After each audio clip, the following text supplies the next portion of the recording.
life, wisdom. So we've all heard that this cereal is part of a balanced breakfast. And when we see a box of Cheerios or Fruit Loops, they are now adorned with heart-healthy labels, now with fiber, basically nutritional claims telling us that cereals can be part of a healthy diet.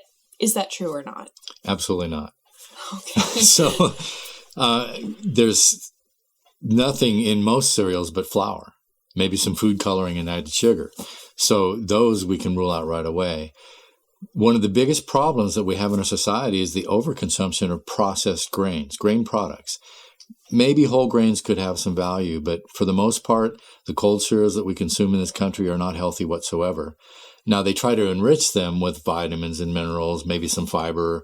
Maybe they don't process them quite as much, and they make them a little bit up the ladder. Mm-hmm. But a cold cereal, for the most part, is not healthy. Even the ones that are regarded as healthier brands have been found to have different things in them that were not so healthy, and still primarily flour. If the cereal you're consuming is a flake, or if you don't see it growing on a tree, then it's probably not, or growing as a plant, then it's probably not. And I've never seen O's or flakes or puffs or, you know, and those are flour products that have been made into a shape. Mm-hmm.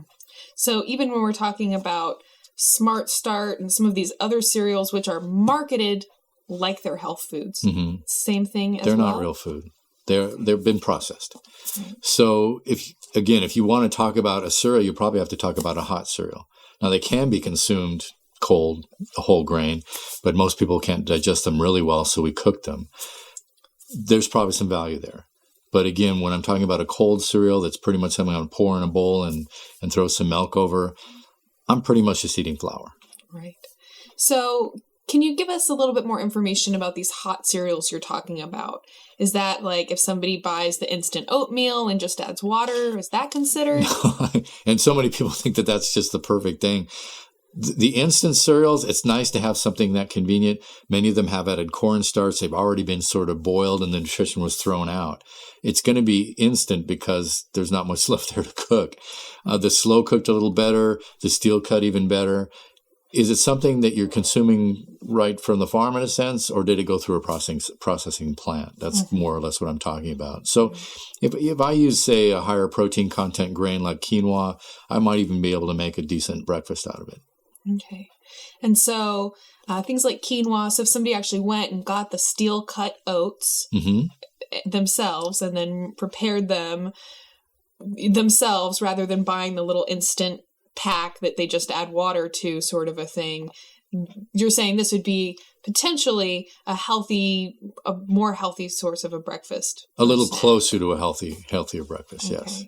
So in terms of, you know, that claim, part of a balanced breakfast or part of a balanced meal, what would be maybe the truth about a balanced breakfast that people should know about? Because we know that breakfast is one of the most important, or maybe the most important meal of the day. What is the important thing that people know that they're eating for breakfast? It is an important meal for most people, and it's the meal that most people skip.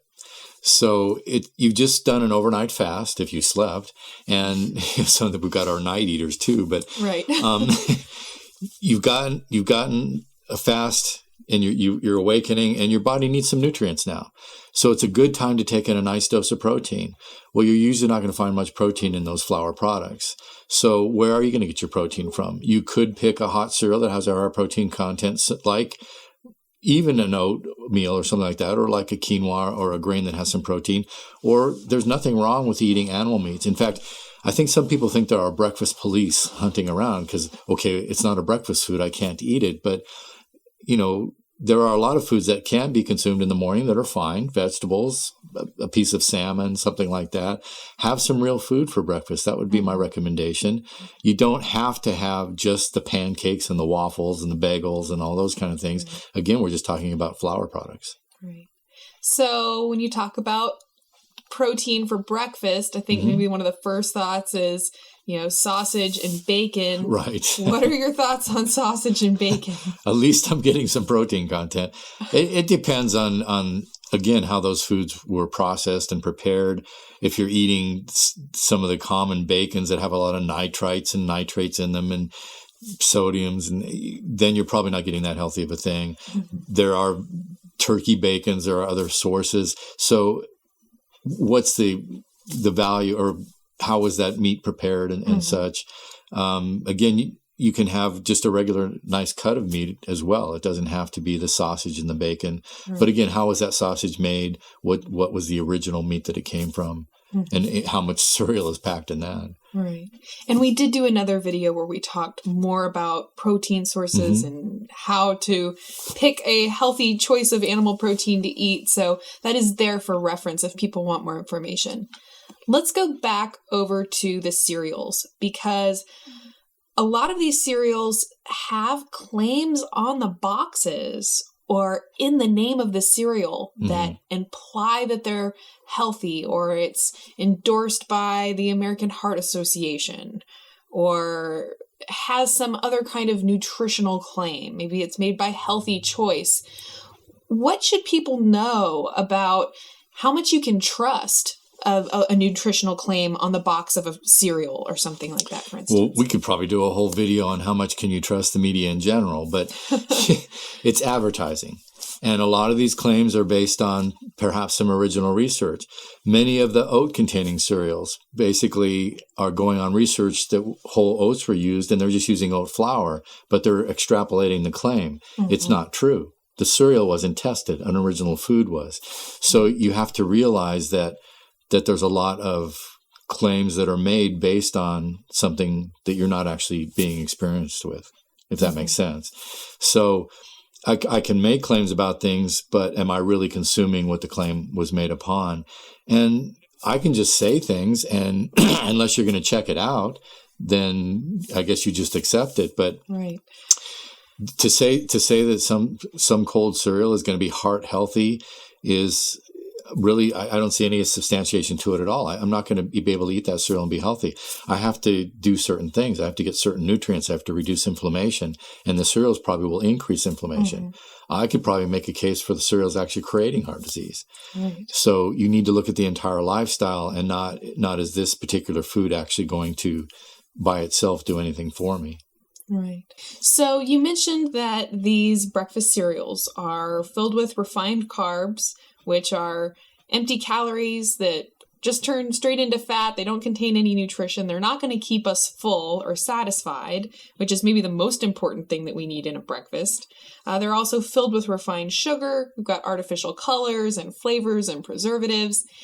And I think it's important to realize that maybe some of the largest consumers of cereals are kids. How do these different food chemicals and considerations about the health of cereal affect a child, and maybe even a child's ability to pay attention in school and have a successful childhood when their morning is starting with these processed cereals? Well, it's a big problem, and who doesn't know that if you charge a kid up with sugar that you're going to have a hyperactive child? I mean, it's almost across the board. I remember seeing a report by CNN, and they were saying new research shows such and such about kids. So I listened on to see what the story was, and they talked about the fact that you shouldn't give kids candy and sugar before putting them on an airplane, an enclosed space, right? I mean, who wouldn't know that just from their own experience? But yet we feed these kids just a bunch of flour and sugar and then send them off and expect they're going to be okay. And they're not, because sugar is going to do damage. It's going to cause an actual acceleration of the aging process. It's going to cause mental problems, not just through damage itself, but the body actually does better on fat breakdown products called ketones than it does on glucose necessarily. The brain doesn't absolutely have to have glucose. But if all I give is a dose of sugar and then the kids are going to crash, if anybody's been around children, you know the routine, right? So about the time they get to school, their blood sugar is low, and it's a real problem. So the teacher has two extremes to deal with. the brain needs nutrients in order to operate. It needs good fats. It needs magnesium. It needs zinc. It needs a lot of these things that you're just not going to get out of the cereal. So in that deficient state, you're expecting the kid to perform, and they can't. Mm-hmm. And I think it's interesting that you point out these other nutrients that we need. And it's funny because it's almost like these processed cereal companies are trying to cover all their bases. Because now you turn it over and it says enriched. Right. And it's got all those nutrients listed out on there. What does that mean? What should a consumer know about that? In order to make the cereal, and understand that most of the research on the cereal is in the marketing. That's where they spend their money. What shape, what power range, whatever. What am I going to sell? Right. And to adults and to kids, what can I put on the label? Whether it's a sports person or whatever. But if I make flour and take all the nutrition out, then I have to add things back in, and I can say I've enriched the food. It seems to me kind of ridiculous, because why don't I just eat the original food that had the nutrients in the first place? Mm-hmm. And who's to say what nutrient should be put back in? It's interesting that as scientists find, say, one nutrient does something, then they'll enrich it with that nutrient. There was a big media frenzy over folate for a while, and far as its ability to help with regenerating nerves and especially forming a child. So a lot of these companies started saying enriched with folate. Mm-hmm. And it's the same for each single thing that comes up, but you need a spectrum. You need them all. And just to enrich it with one or two things, or the idea that you're going to get the entire RDA because they put that back into the cereal, I'm still going to be much better off by consuming real food, because what they're going to enrich with is an isolated chemical rather than what's food-borne. And there is a big difference on how it works in the body. Not that you can't use a supplement, but there's nothing to match real food. Right. And this really, harkens back to our video, real versus fake foods, where we discussed, what is the difference between real and fake food? Because largely there are a lot of labels on the packaging of these processed foods that are misleading. And I was misled myself. So thank you so much for being here and offering this information. And I think that you made a really great point there, that sometimes we feel like, for breakfast we have these only certain foods we can eat, like cereal or eggs or bacon, but really what we need to emphasize in the morning, and especially for our children, is that they're getting a meal of real foods that aren't processed. It doesn't matter if it's not necessarily thought of as a breakfast food. You want to be prioritizing that this is actually a healthy meal that's going to give them the energy they need, give them all the nutrients they need to go out and actually, in the case of our kids, go to school and have a productive day and pay attention and do these things. Well, thank you so much for your time today. It's a pleasure to be here. And thank you for watching. Please be sure to leave a comment and let us know your thoughts about what we've shared today. If you want to leave a comment with your favorite cereal, we would love to know what that is. Be sure to tune in again next time and visit us at thetruthtalks.net. I'm Psychetruth Correspondent Corrina Rachel. Thank you so much for watching.